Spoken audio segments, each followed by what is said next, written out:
Hi, it's Dr. Noel Williams, December 29, 2021, COVID update. So, as we all know, there's a lot of COVID right now, so I'm going to do a couple more frequently. This will pass, do not worry. There were 440,000 cases yesterday in the US. That's a big number, but also remember there's way more testing a year later than there was a year ago.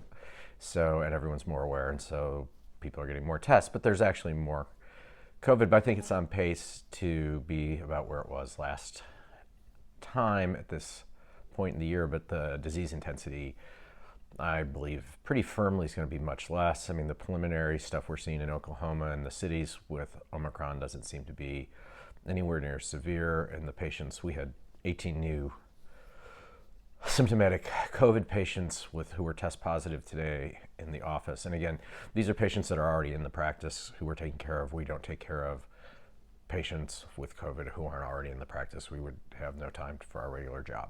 So, but all of them were mild. All 18 were mild symptoms. No one appeared to be toxically sick in any way, shape, or form, unlike last year at this time or in the fall or summer with Delta. So that's good news, at least.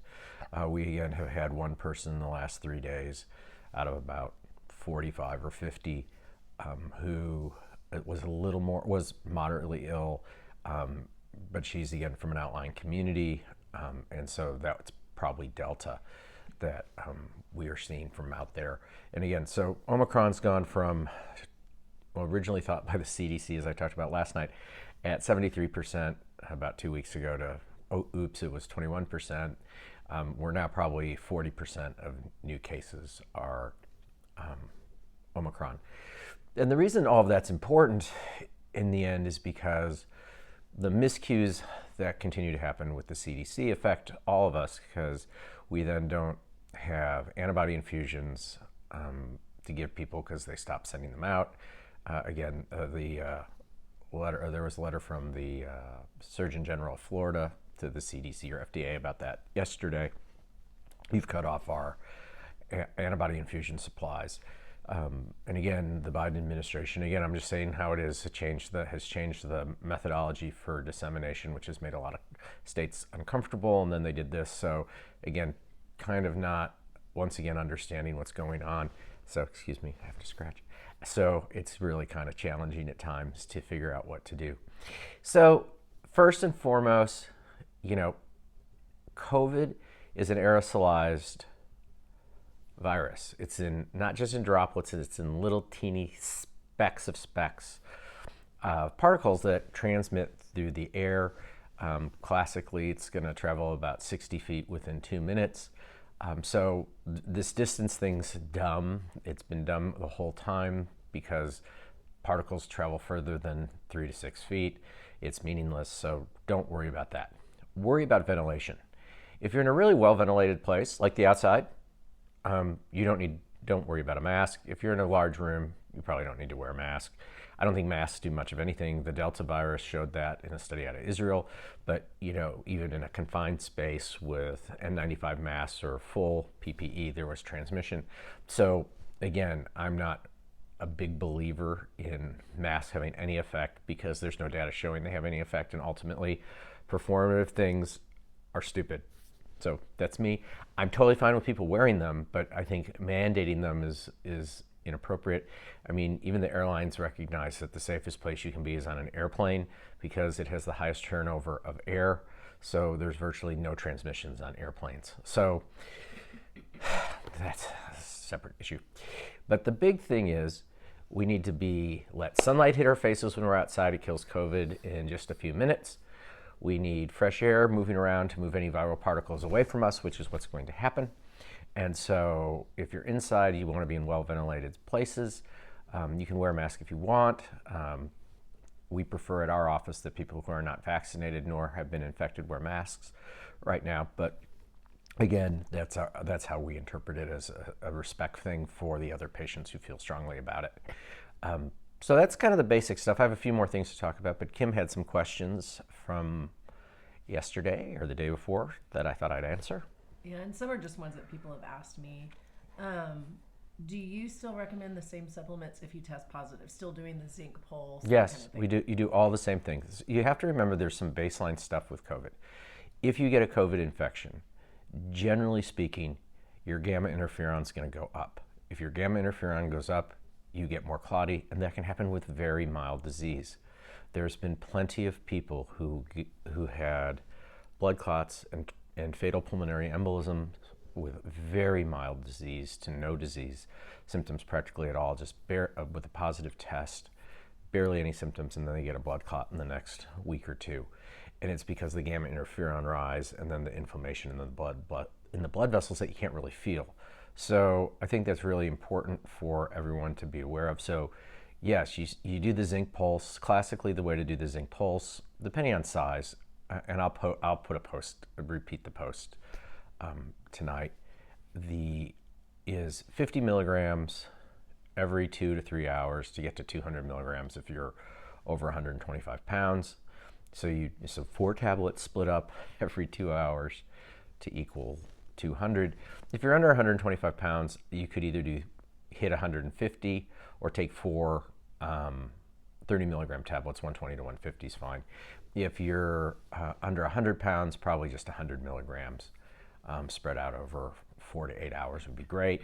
The next day you take off, and the following day you take off on the zinc, and then start it again on a regular basis for the next 2 weeks.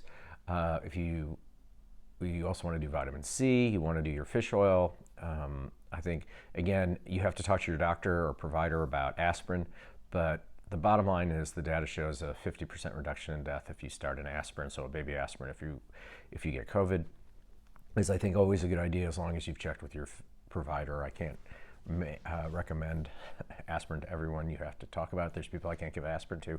If you're like on Eliquis or a blood thinner or Coumadin or Lovenox, your blood's already thin, so you don't have to worry about it. So that's something to keep in mind. We're very particular with girls who get COVID who are on birth control pills because that's a high clotting state. Anyone with established clotting abnormalities, you need to be very careful if you get COVID. Again, the people we're seeing who are getting COVID and who are mild, they were pretty much, again, I wouldn't say every single patient we saw today because I don't know, but virtually all the patients we saw today were vaccinated and or boosted. So it seems like that may be helping in some way that I just can't tell, but it's certainly blowing through the communities across the country at a high rate, even though 65% of the population is vaccinated. So it's pretty, it just illustrates, like I said before, vaccines aren't going to be the long-term solution to Omicron. It's therapeutics. Go ahead, Kim. Okay. And nutrition and good behaviors, not smoking, not being obese. How is it determined if the positive case is Delta or Omicron? Okay, so I used to have my spike ball, and so, which was this gold ball with little finger-like things coming out. I'll bring it back maybe for one of my next talks. So on the spike protein, so imagine my finger is the spike protein. Imagine there's tons of lines of salt and pepper, and each one of those is a gene sequence. And so those gene sequences give different powers to the spike protein. It can make it more sticky or less sticky. It can make it more, the viral changes and the genomic changes can make it more infectious. So when you do genomic testing, you're looking at the surface proteins to see what their sequence is. And different strains of COVID have different sequences. So the sequence for alpha was a little bit different than beta. And then Delta was wickedly different than those two, which were where the vaccines were focused. And that's why there was breakthrough infections. Now we got really good control in terms of 99, 98% were mild infections, but there were still some breakthrough severe infections. And then Omicron is Delta with some other things, but the nice part is the actual viral intensity of the illnesses seems to be less, which has to do with the makeup of the inside of the viral particle per se, or its ability to bind in the lungs is what it looks like. So that's why genomic testing, or how it works. But the thing about genomic testing is the swab gets done.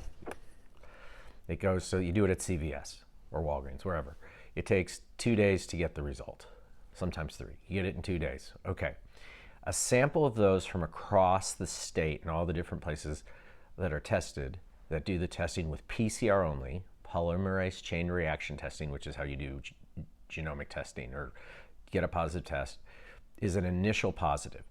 A sample of those from across the state go to the lab, I believe, which is at OSU, for the genomic testing.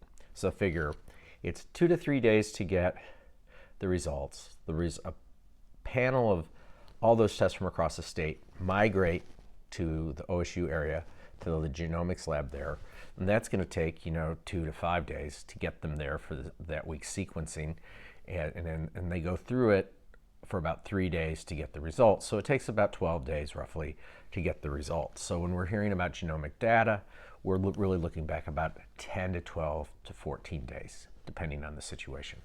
So right now, the current thought is we're at about, when the CDC 10 days ago said we were at 73%, we were really at 21, 22. Last week, we're probably at 40. This week, we'll probably be at 50 or 60 by the time we look at the data in 10 to 14 days. But again, that's going to be metropolitan areas and not as much in the rural areas. The rural areas are going to have Delta longer, and that's again gets back to why we want the antibody infusions available, because since we can't do instantaneous genomic testing, I would rather people who are sicker and symptomatic and high risk factors, everybody got an infusion, because you're going to treat a lot of people with Delta because they're the ones who are getting sicker. Part of this is self-selection. I had someone on Monday who hemmed and hawed about getting the antibody infusion and didn't really want to do it, but he was someone who needed to do it, but he didn't want to do it. But by Tuesday, he was feeling better already, and so he decided not to go and do it because he already was feeling better, and he probably has Omicron. So, or he has a very mild case of Delta, but since he lives in Oklahoma City, he probably has Omicron. And so he's already better, so they kind of self-select because you can't get the infusion right away. Right now, if you look at some of the hospital systems, they're getting product back to infuse, but they don't have any staff, which is a huge problem because either they're out with Omicron or they're out with flu, or there's just not as many of them as there used to be. Okay.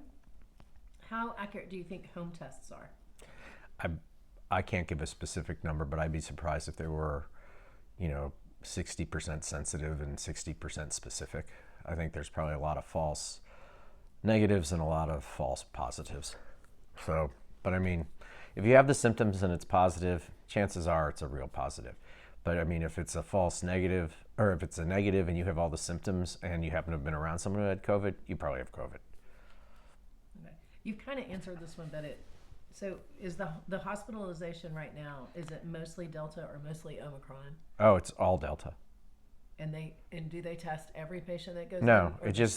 We're just not seeing, everyone who's in the hospital gets to the hospital not on day 1, it's day 5 to 7 usually in their illness or longer. And so the people who are predominantly in the hospital now are absolutely Delta. And again, the Omicron data was scant numbers in South Africa ever hit the hospital. So again, the predominant feature right now is going to be Delta. We'll see where we are in 2 weeks and see where the hospitalizations are. But so far, even though we're getting these pulse of cases and there is a lot of Omicron here, we're not getting the same level of hospitalization that we used to. Now on the coast, they're getting more hospitalizations, but again, they have more Delta. We already went through our Delta wave, so a lot of people here have been exposed, and if they didn't get sick, they were immune, which some people were, and that's a confusing thing about the vaccine, which again, humans. Vaccines can cause immunity, or they can cause diminished disease, or they cannot work because you get a variant. Flu viruses have always been like that because they mutate. This is an influenza virus. It's a coronavirus, but it's like an influenza virus, and so it mutates. So the concept that it was going to not mutate, while we all could have believed it like I was hoping, it didn't happen. It's mutated very aggressively.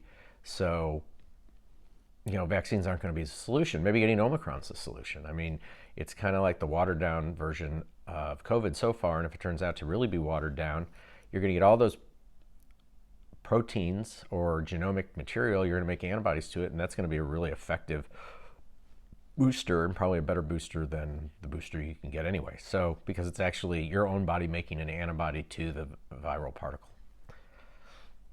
Okay. How do you feel about the new 5-day recommendation? And is the 5 days from symptoms or from positive test? It's 5 days from symptoms, essentially. But in order for it to be 5 days, you need to be completely asymptomatic, and you need to not have no fever for 24 hours. But again, I don't totally agree with it. I don't totally disagree with it. I think as Omicron kicks in over the next several weeks, it will make more sense. But there's still a fair amount of Delta out there. But again, I've talked a lot about the fact that people who are asymptomatic and infected are not the people causing the spread of the disease. There's not case reports, there's not documentation of this asymptomatic person gave all these people disease or infection. So, and the CDC has been looking at this, and it really does seem to indicate, for the most part, that once you're asymptomatic for a few days, your viral load is so tiny that your chances of transmission becomes almost nil. And so 5 days is, I think, actually a pretty good recommendation. Delta's been worse, so I think it could be 7. But again, I think 5's fine, because everyone's going to get corona if you're susceptible.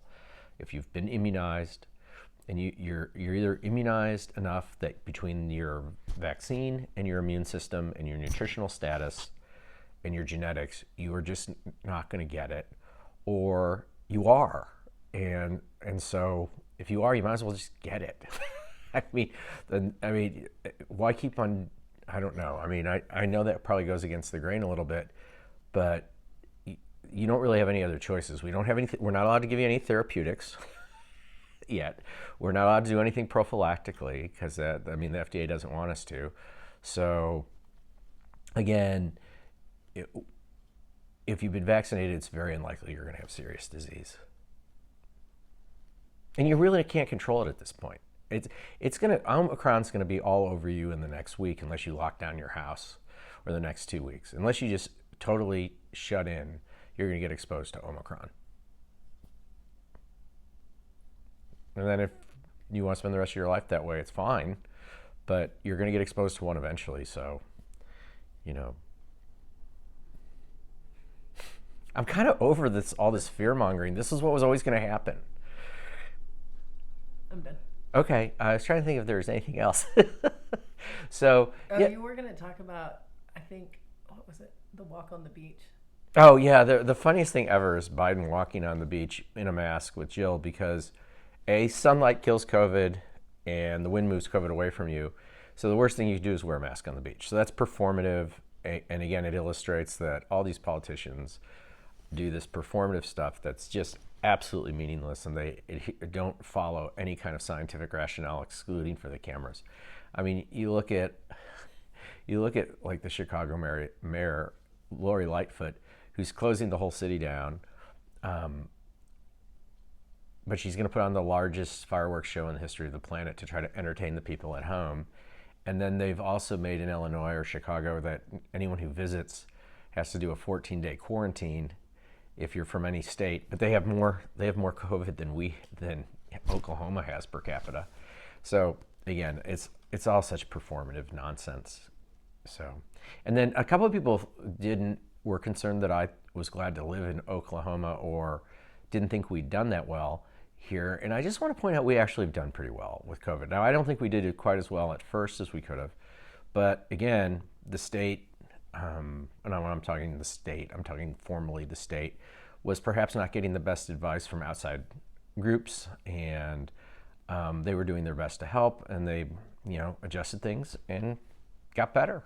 And they're doing a good job now. And they've done a really good job, I think, since kind of the summer of 20, and it picked up from there. And so a big shout out to everybody at the state. I think, believe it or not, no one's criticized Stitt more than I did, and I have a lot of respect for Governor Stitt. I don't think any of you told people to call his office and shut down the phones, which I did a bunch of times, and criticized him severely, and then did criticize the Oklahoma State Health Department, and then they listened to a lot of people's criticisms and adjusted their plans. And they'd also helped us understand what they were going through and that they'd gotten a lot. They had really tried, but they'd gotten some bad advice from, I think, people who were the right form or had maybe the right check marks, but not the right knowledge base or understanding of infectious disease prevention. And infectious disease prevention is a public health thing. It's not an infectious disease doctor thing. That isn't what I'm talking about. But when you have people giving advice from different organizations who haven't been trained formally in public health, sometimes the advice they give isn't going to be the same as if you have people with formal public health training. And that's what has made our task force so good. We have Julie Watson, who has an MPH. We have Carl Roskowski, who has further training in population health. All the other CMOs have gone to courses and done stuff on this. So it's a little different than, person X who maybe was a whatever kind of doctor and happens to be in charge of an organization but doesn't know anything about it. Public health stuff, really. So who gives advice? So I think there were some challenges with that at first, and I think we've overcome them. And the state listens, I think, takes input really well. And they're doing, I have to tell you, they're nice folks and they're working. And they're horrified that there's more COVID coming. They can't control it. It came from Africa because the policies that needs to be done in the United States is, rather than wasting boosters on us, we need to get the entire African continent vaccinated if we don't want to keep on having variants. But we're still going to have variants, so I don't know. But, I think that would be a good use. I did have one thing. I just want to correct on the Chicago thing. Oh, God, I went way long. Sorry. Yeah, I know. The quarantine in Chicago is only for unvaccinated. Oh, only for unvaccinated. Sorry. Yeah. Well, it's not as big of a deal. But, I thought it was for vaccinated too. So if you're unvaccinated and you have to quarantine, I still don't think that makes sense because for 14 days. But, they should follow the CDC and at least say if you're asymptomatic and you haven't been exposed, 5 should be plenty, but okay. But I'm glad at least it doesn't apply to people who've been vaccinated. So that's it. Good night. Take care. I'll do another one in the next few days. Remember your supplements.